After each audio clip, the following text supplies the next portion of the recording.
તો આ જોઈ લો મિત્રો, આપણે ફેસબુકમાં કોન્ટેન્ટ મોનેટાઇઝેશનનું ઓપ્શન ખુલી ગયું છે. આપણે 2 મહિના પહેલા સબમિટ કર્યું હતું અને અત્યારે ખુલ્યું છે. એટલે તમે પણ ઓરિજિનલ કન્ટેન્ટ બનાવવાનું ચાલુ રાખો અને ફેસબુકમાં મૂકવાનું ચાલુ રાખો, તમારે પણ ખુલી જાય છે. મેં તો વળી વૈશમાં બંધ કરી દીધું હતું, એટલે એટલી બધી વાર લાગી.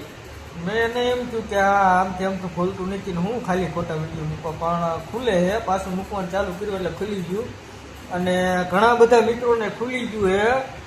એટલે તમારે ભલે ન ખુલ્યું હોય પણ ઓરિજિનલ કોન્ટેન્ટ બનાવવાનું ચાલુ રાખજો એટલે ખુલી જશે.